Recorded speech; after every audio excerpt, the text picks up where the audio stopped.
Hey, I'm good. How are you? I'm all right. It's good to talk to you. Yeah, good to finally get to catch up. Well, I'm sure you're a busy man these days on top of everything else. So, It's cool. I've got time. yeah. Well, man, congratulations on everything. It has been rolling along, I don't know, looks like pretty swiftly at this point. I don't know if it feels like that. Is life feeling different for you? I mean, my favorite, I can't remember who said it, but my favorite saying about this is it takes 2 years to blow up overnight. Right.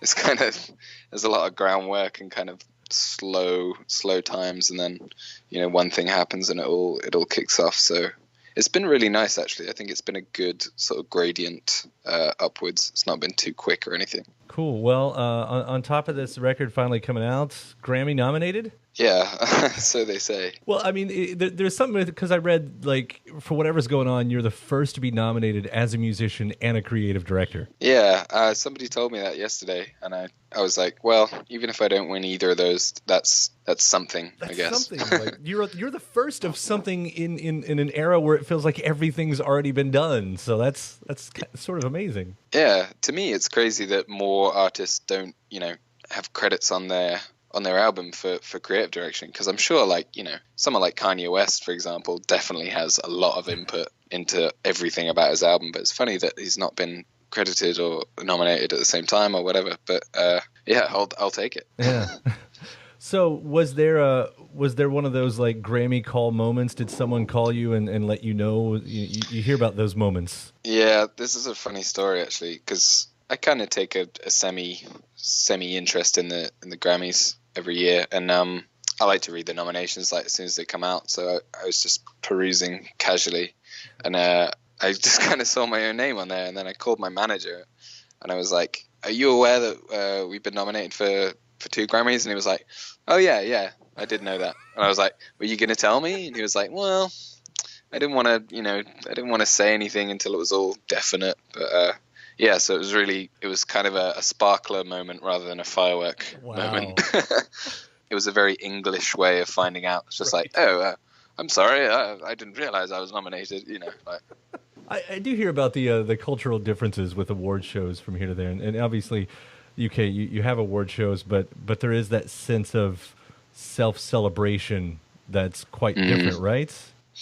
Yeah, I mean, award shows are funny because, I mean, the Grammys is quite special because it's kind of run by musicians. It's voted for by, former winners and former nominees, and it's really good in that respect. The Ivor Novello Awards in the UK is another one that's kind of is run by songwriters, and it's not too nepotistic in that way. But I don't know. It's strange to be up for such a celebrated award and such a famous accolade, I guess. And for this to be your debut album, from what I gather, though, it's sort of a collection of songs that you built up over the last few years. That's true in some ways. I guess the album took me longer than I thought that it would. And at first I wanted it to be very narrative, and I wanted to really weave a kind of story into it. And then I just sort of realized, like for an electronic musician particularly, like, streaming is the vehicle, and people want to take parts of an album and make their own playlists and kind of reinvent things and repurpose things. And it's all about, content amalgamation nowadays. So I wanted it to be, like a loose collection of songs that they're only really tied together by the fact that they're kind of on the same album, or they represent like the same moment for me musically. When you're working that long on something, I mean, when the end result ends up being 2 years later or whatever, and the album goes out, does it feel like now kind of like a cleaning the slate? Like, all right, that's emptied out. Start over again. It's kind of strange to be. I imagine it's kind of what it feels like when your children leave home or something, where it's like, I've been working at this for so long and now it's kind of gone and I kind of don't know what to do with myself. So yeah, I'm trying to reset, I guess is the word. But it's exciting. Yeah, it's like a clean slate, like you say. The story of I don't know, like the first thing I noticed when I look at this record, before I heard the songs, is of course all the guest names on it that are familiar names. They're huge names. To have that caliber of a roster helping you out on what is essentially a debut album, how How did you build the Rolodex like that? Like, what was the secret here? What's the backstory? Slowly. A lot of those collaborations came together quite last minute, given the kind of scale of the time. It's such an eclectic mix of people. I think it was always about reaching out individually and giving things time to breathe. And like the Damon Albarn thing took, a few months to come together. The A$AP Rocky track, that was another one that took quite a long time to sort of piece together. But once we got in a room, spent a couple of hours together, it was all kind of worth it. So I'd credit it in part to just only reaching out to people when you have a track in mind for them and kind of really being bespoke with the approach. But also I work with a great team of people who are on my side and pitching me to people all the time. So I'd say it's 50-50 kind of having a bespoke approach, but also having a team of people who are really passionate about the music and can kind of sell you upwards and punch above your weight, Right. I mean, you talk about Damon. I'm a huge fan of everything Damon's done. I got to talk to him last year, too, about this new Gorillaz record. And I know you kind of grew up being a big Gorillaz fan, right? Yeah, Demon Days is actually the first album that I ever bought. I remember going into the HMV where I grew up and buying the CD. What was it like to work with him then? Because at some point you've got to sort of push aside the whatever idolization that you might have. That's the thing, obviously he's a legend, there's no other way of saying it, really. Right. So yeah, the first comes the sort of waves of, oh my God, he's there, that's him, he's in the room, oh my God, he's looking at me, or whatever, oh, he's talking to me, what's he saying, I don't know, I should probably listen.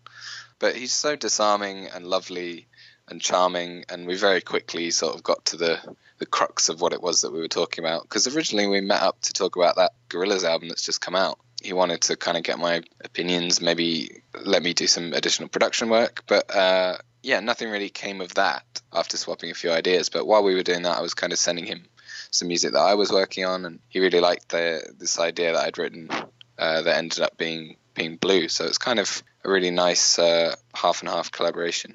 Yeah, really nice timing, too, because that new Gorillaz record, I mean, Damon's mindset just happens to be pointed in the direction of the world that you operate in. Yeah, so, exactly. Talk about the stars aligning. Were you able to really take anything away? I'll ask specifically for Damon, what did you learn from him? But I'll also broaden that as well to, any of the other collaborators that, something big that stood out. Damon really has a lot of fun making music. I realized that might be a luxury of being in a small band in the past called Blur and sort of being able to rest on your laurels somewhat. But he really has a lot of fun and he really trusts himself. That was something that I really enjoyed. He'll sing the first thing that comes into his head and kind of trust that it's good because he knows that he's really good. So that was something that I kind of learned from him was just confidence. Song 2, the Blur song, that vocal on that song is a demo take. He was just sort of making it up as he went along. That's why the lyrics are kind of a bit funny in places. But yeah, just trusting your instincts, I'd say. It's kind of interesting because I sort of feel like that is applied to some of your songs. You've got some sounds on here that I don't know how you make them, but it's what the sounds end up sounding like. There are parts of the record that sound like door knocks, knocks on the door, or trash cans, or what and again, it's whatever you're using. It's sort of interesting, and I know there's parts where there's a lot of steel drum and keys in that, and I don't know where does all that come from, because I sort of feel like that's the aesthetics of you talking about with a song 2 or something. Yeah, I'm a big fan of raw things, things in their original form. That's something I'm learning as well, is to not over polish, because that's part of the reason the album took so long to finish, was I was so worried and fretting and being too much of a perfectionist. So I guess a lot of that stuff comes from just instinctual rawness. But I guess listening to, a lot of different types of music as well really helps with kind of drawing from a lot of different places. And having, from what I read, a bit of background in punk and hardcore, I thought, oh, that's where some of that comes in.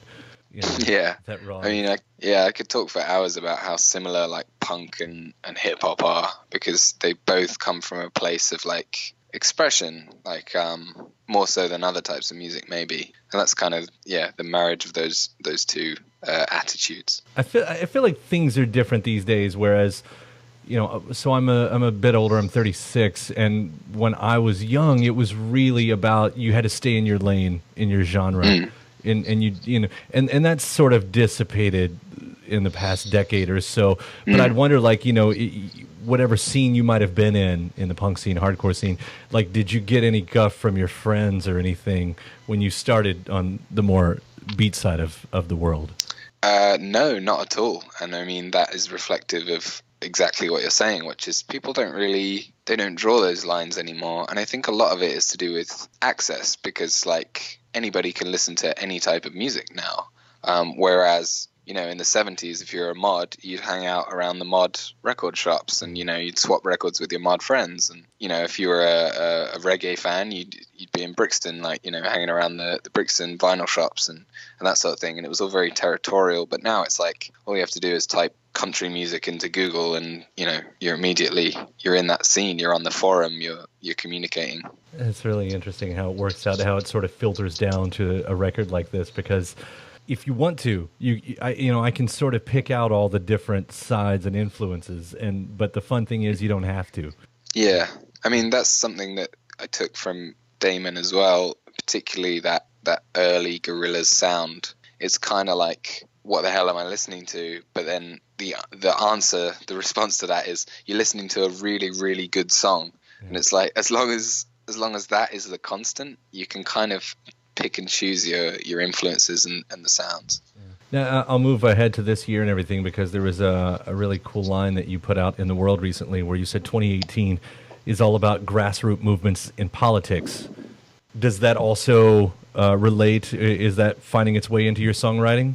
Yeah, definitely. I think there's a danger with the kind of exposure that I'm close to achieving now, where it's like I might get tricked into believing that I'm part of some bigger narrative, or that I've outgrown where I came from, or something like that. But I think if you look at any amazing movement in music, like the relationship between David Bowie and Iggy Pop or something like that, it all comes down to personal relationships and like feet on the ground, real world movements. And I think that's true of independent music now. I think it's true of what needs to happen politically, particularly in America.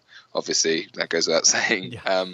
But in the UK as well, we're having the same sort of issues with a lot of people are unhappy, and it really has to start with people on the ground. It has to come from people. We've had a year now of being upset, I think, and I think everybody really needed that. And we've complained and we've stipulated and we thought about how terrible this situation is, and we're in the worst reality that we could be in, the worst timeline. I think this year has to be, okay, what do we do about it? Yeah. But again, and I don't want to take that too far away from the record and the music, because like I said, you've done a seriously cool album here, and hopefully, you don't fret too much over the next one, so it doesn't take as long to get there. I mean, that's what I'd love. I mean, I think what I'm saying applies to music as well, because the problem we're having now is like the sort of old institution is meeting with this new idea of streaming and kind of on-demand access and this sort of thing. And we've kind of had a period of, oh my God, what the hell's going on? Like, how do I market a record? How do I, do we do singles? Do we not do singles? Like, do I just drop the album as a surprise? Is it a mixtape? Is it an album? Is it a playlist? Like, we've had a lot of these sort of discussions over the past couple of years, but now I think it's time to sort of innovate and press on and do fun, interesting things and kind of embrace that. Yeah, it's one of my favorite things about today and the options that you were talking about, because I look back at how they did things in the 60s, really. I think you toured a little bit less, and maybe you did a couple records a year or some version of that, And as a fan, it's like, yeah, man, keep the music coming. That's what I love to hear. So, in that sense, this whole streaming has sort of pushed that into it a little bit more. I'm still an album person. I appreciate albums. I like getting into them. I find it really fun when there's a big thematic, sweep that goes through it or whatever. But at the same time, every now and then a band's like, I just got a good song, here it is. And that's fantastic. Yeah, I love that approach of just, it's kind of reflective of how, social media's gone and that sort of thing. It's just all content, everything now, you just have to put it out into the world and it'll find a life. Yeah. Well, congratulations on all the things you put out into the world right now. And thank you so much. Yeah, congrats on the Grammy noms as well. We'll see what happens. I don't think I'm going to win, but it's good to be in New York anyway. Yeah, it's an honor to be nominated is the line. That's the line, of course. Alex, thank you so much for talking today. I'm glad we got to do this. Yeah, thanks so much for having me. Pleasure. Right. Take care. Bye, man. Bye.